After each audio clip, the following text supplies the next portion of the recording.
Hello everyone, मैं हूं देव प्रजापति। स्वागत करता हूं आपका अपने इस यूट्यूब चैनल देव ट्यूटोरियल्स में। डियर स्टूडेंट, आज हम जिस टॉपिक की बात करने वाले हैं वो है journal entries. Journal entries class 11 के स्टूडेंट के लिए काफी इंपॉर्टेंट टॉपिक है। यहीं से उनकी अकाउंटेंसी की शुरुआत होती है, या यूं कहूं कि उनके अकाउंटेंसी का जो पहला चैप्टर है और काफी इंपॉर्टेंट चैप्टर है वो है जर्नल एंट्री। इंपॉर्टेंट चैप्टर इसलिए है क्योंकि ये सारे अकाउंटेंसी का बेस होता है। अगर हमारा बेस ही नहीं क्लियर होगा तो हमें अकाउंटिंग के अदर चैप्टर्स क्लियरली समझ में नहीं आएंगे। डियर स्टूडेंट, जर्नल एंट्री करने के लिए सबसे पहले हमें ये जानना जरूरी है कि अकाउंट क्या होता है, अकाउंट के टाइप्स क्या होते हैं, गोल्डन रूल कैसे अप्लाई किया जाता है। इन तीनों चीजों पे मैंने ऑलरेडी वीडियो बना रखी है और अपलोड किया हुआ है। आप चाहे तो मेरे प्रोफाइल में जाकर के ये वीडियो देख सकते हैं।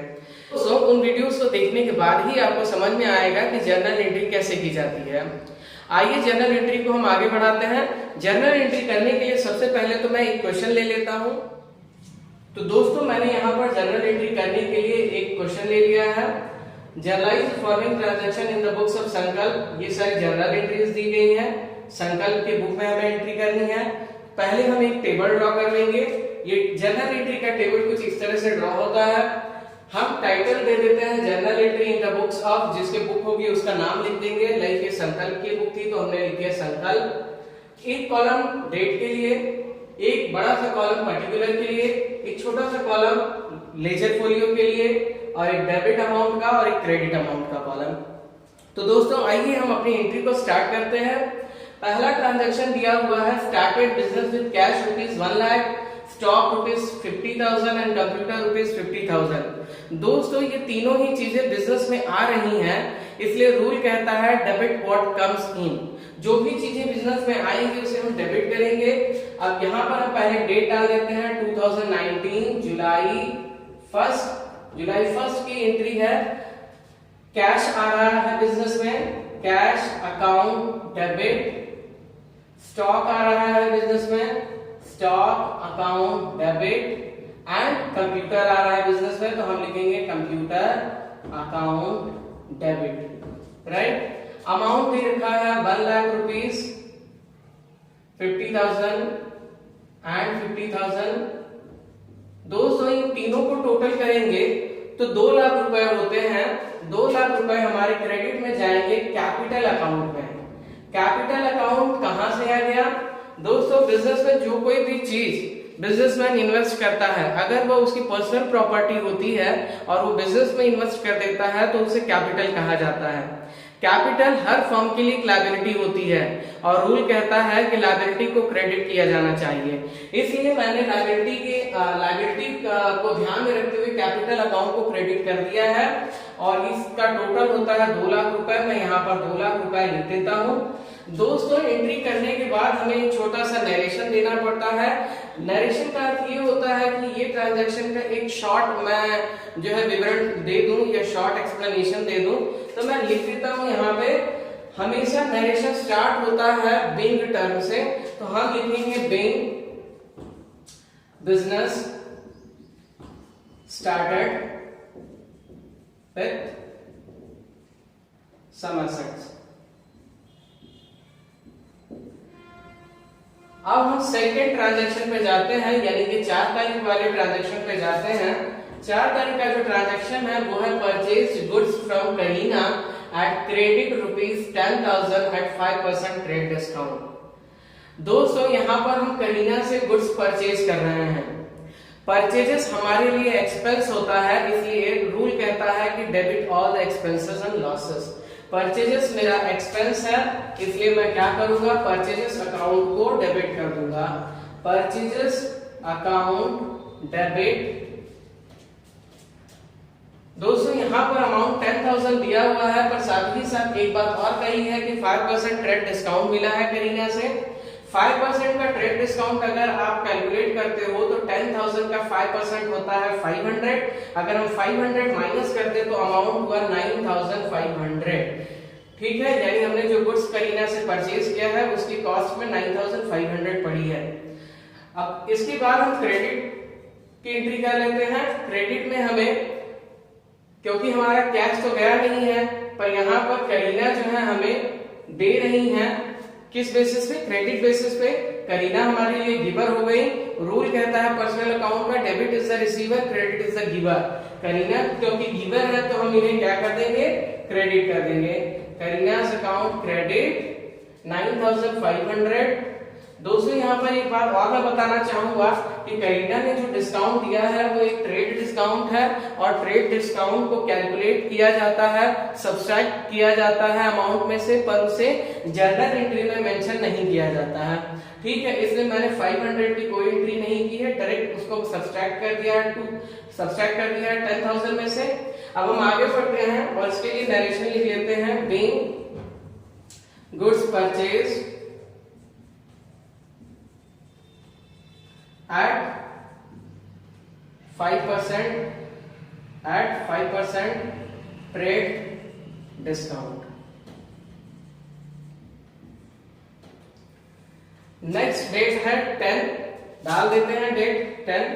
Sold goods worth ₹2000 to Priya at 10% trade discount. Dear student, हमने इस बार प्रिया को गुड्स सोल्ड किया है ₹2000 के लिए, तो प्रिया हमारे लिए रिसीवर हो गई, क्योंकि प्रिया ने यहाँ पर कैश हमें दिया है, ऐसा कहीं मेंशन नहीं किया है, तो हम प्रिया को रिसीवर मानेंगे। प्रिया रिसीवर है और रूल कहता है कि डेबिट इज द रिसीवर, इसके लिए हम प्रिया के अकाउंट को क्या करेंगे, डेबिट कर देंगे। प्रियाज अकाउंट डेबिट टू, क्योंकि प्रिया को हमने गुड्स सोल्ड किया है, तो ये जो सेल्स अकाउंट है हमारा, सेल्स अकाउंट का रूल होता है कि सेल हमें इनकम दे रहा है, सेल हमें क्या देता है, इनकम देता है, इसलिए रूल कहता है debit all the expenses and losses, credit all the income and gain. क्योंकि ये हमारे लिए इनकम है, सेल्स हमारे लिए इनकम होती है, इसके लिए हम उसे क्या करेंगे, क्रेडिट कर देंगे टू सेल्स अकाउंट। दोस्तों यहाँ पर भी अमाउंट 2000 है, पर 10% ट्रेड डिस्काउंट है, जो हमें माइनस करना होगा। 2000 में से अगर हम 10% माइनस करते हैं तो 200 निकलता है, 200 हटा दिया तो 1800 कॉस्ट बचता है। तो हम गुड्स का कॉस्ट कितना लिखेंगे, 1800 एंड 1800। नरेशन लिखेंगे being goods sold to Priya at 10% trade discount. Now next transaction है हमारा paid into the State Bank of India ₹50,000। दोस्तों हमने स्टेट बैंक ऑफ इंडिया में ₹50,000 डिपॉजिट किए हैं। जब हम पैसे डिपॉजिट करेंगे तो बैंक हमारे लिए रिसीवर होगा, और रूल कहता है कि डेबिट इज अ रिसीवर। क्योंकि state Bank of India receiver है, इसके लिए मैं उसे डेबिट कर देता हूं। State Bank of India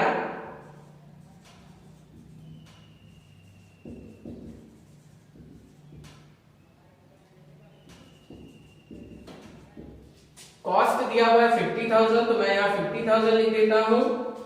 to, क्योंकि हमने जब कॉस्ट, जो ये अमाउंट है ये हमने बैंक में जमा कर दी है, दैट मीन्स कि कैश हमारे पास से 50,000 चला गया है। और रूल कहता है क्रेडिट व्हाट गोज आउट, क्योंकि कैश जा रहा है इसलिए हम क्या करेंगे, कैश अकाउंट को क्रेडिट कर देंगे। तो कैश अकाउंट क्रेडिट साइड में हम लिख देंगे ₹50,000। नरेशन हम लिखेंगे being cash deposited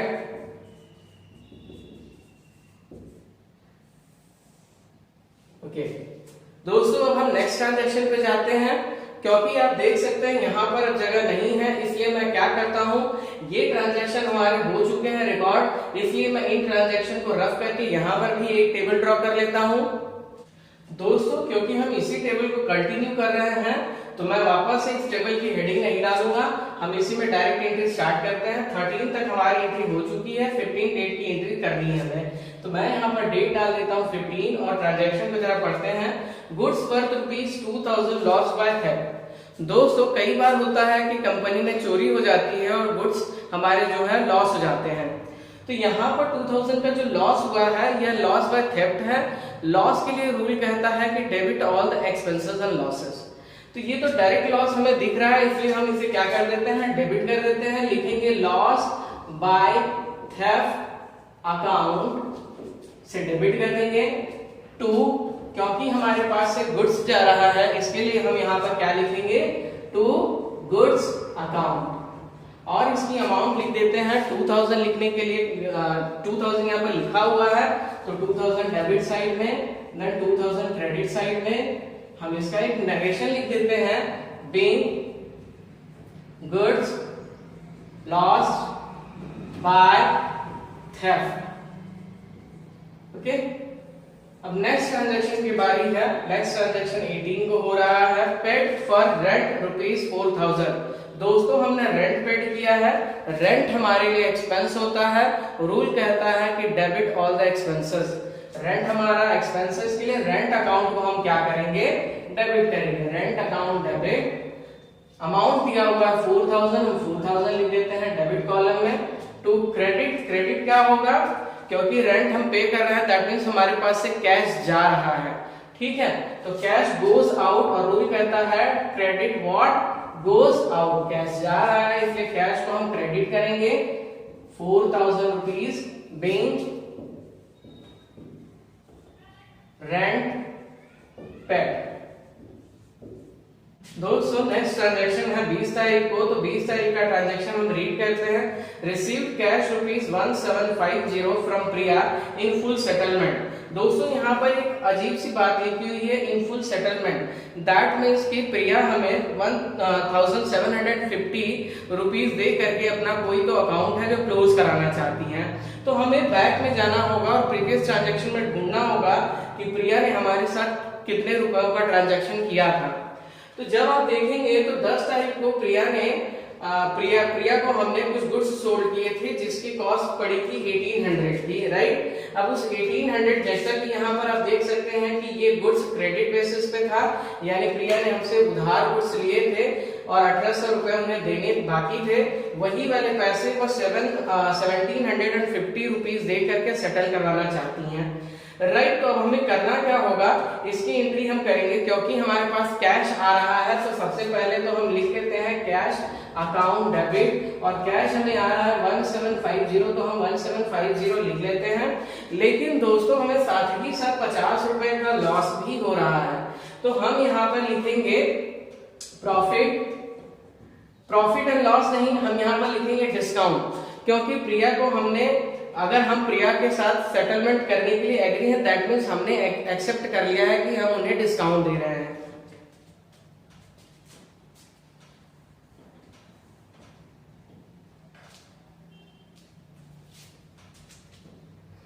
dear student, next transaction दिया हुआ है 20 तारीख को, received cash ₹1750 from Priya in full settlement. तो दोस्तों यहाँ पर एक चीज लिखी हुई है इन फुल सेटलमेंट, यानी कि प्रिया का हमारे साथ कोई पुराना लेन देन था और प्रिया हमें मात्र 1750 दे करके अकाउंट को सेटल कराना चाहती हैं, तो हमें बैंक ट्रांजैक्शन में जाकर के चेक करना होगा कि इनके साथ हमारा कितने रुपयों का डील हुआ था। आप जब 10 तारीख को देखेंगे तो प्रिया के और हमारे बीच में एक ट्रांजैक्शन हुआ था, हमने प्रिया को गुड्स सोल्ड किया था 1800 का, और अब प्रिया उसके बदले में हमें 1750 दे करके अपना अकाउंट क्लोज करवाना चाहती हैं। तो दोस्तों पहले जो कैश मिला है हम उसकी एंट्री लिख लेते हैं, कैश अकाउंट डेबिट 1750। साथ ही साथ मैं ये बता दूं कि प्रिया की वजह से हमें 50 रुपयों का लॉस हो गया, तो हम इस लॉस को लिखेंगे, क्योंकि 1800 के बदले वो 1750 दे रही हैं, तो इसका मतलब हमने उसकी बात को एक्सेप्ट भी किया है, दैट मीन्स कि हम उन्हें डिस्काउंट देने के लिए राजी हो गए हैं। तो हम ये जो 50 रुपए का लॉस है उसे लिखेंगे डिस्काउंट में, कि डिस्काउंट अकाउंट डेबिट। दोस्तों ये डिस्काउंट अकाउंट डेबिट क्यों हो रहा है, क्योंकि डिस्काउंट, ये वाला डिस्काउंट जो है हमारे लिए लॉस है, हमने 50 रुपए छोड़ दिए हैं प्रिया से लेने के लिए, तो ये डिस्काउंट लॉस है, इसलिए लॉस को हमेशा डेबिट किया जाता है, इसलिए हम इसे डेबिट साइड में लिख लेते हैं। अब करना क्या है, हमारे पास प्रिया के पास से हमें कैश आ रहा है, कैश लिख लिया, डिस्काउंट हो गया। ये कैश आ किसके पास से रहा है, प्रिया के पास ही आ रहा है। प्रिया एक पर्सन है, पर्सनल अकाउंट का रूल कहता है कि credit is the giver, Priya giver है, इसके लिए हम इन्हें क्रेडिट कर लेते हैं, प्रियाज अकाउंट। यहाँ पर हम लिख देंगे 1800, प्रिया का अकाउंट 1800 वाला जो था वो हमने क्लोज कर दिया। ओके, नरेशन लिख देंगे यहाँ पर, बीइंग प्रिया settled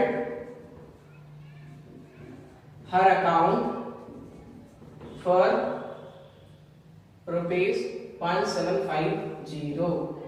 लास्ट का एक ट्रांजैक्शन रह गया है, paid for stationery ₹8000। Stationery purchase की गई है 8000 रुपीज में। दोस्तों स्टेशनरी का मतलब पेंसिल, रबर, कटर, इरेजर इत्यादि, ये सारी चीजें हमारे लिए एक्सपेंस होती हैं और रूल कहता है debit all the expenses.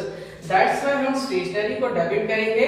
Stationery account debit to, हमारे पास से कैश गया है इसलिए कैश को हम क्रेडिट करेंगे 8000 बैंक स्टेशनरी परचेज। दोस्तों इस तरह से यह ट्रांजैक्शन की सारी जनरल एंट्री हमने कंप्लीट कर ली है। अब एक लास्ट का एक स्टेप बचा हुआ है, टोटल। डेबिट और क्रेडिट दोनों साइड की अमाउंट को हम टोटल करके यहाँ पे लिख देंगे। तो आइए पहले हम टोटल कर लेते हैं। दोस्तों जब आप डेबिट साइड की अमाउंट को टोटल करेंगे तो आपका आएगा 2,77,100 और क्रेडिट का भी 2,77,100। आशा करता हूं आप लोगों को ये पूरा कॉन्सेप्ट समझ में आया होगा और आज के बाद आपको जर्नल एंट्री करने में कोई दिक्कत नहीं आएगी। तो दोस्तों जल्दी से आप मेरे इस चैनल को सब्सक्राइब कर लीजिए और साथ ही साथ बेल आइकन को दबा दीजिए ताकि आपको नोटिफिकेशन मिलती रहे।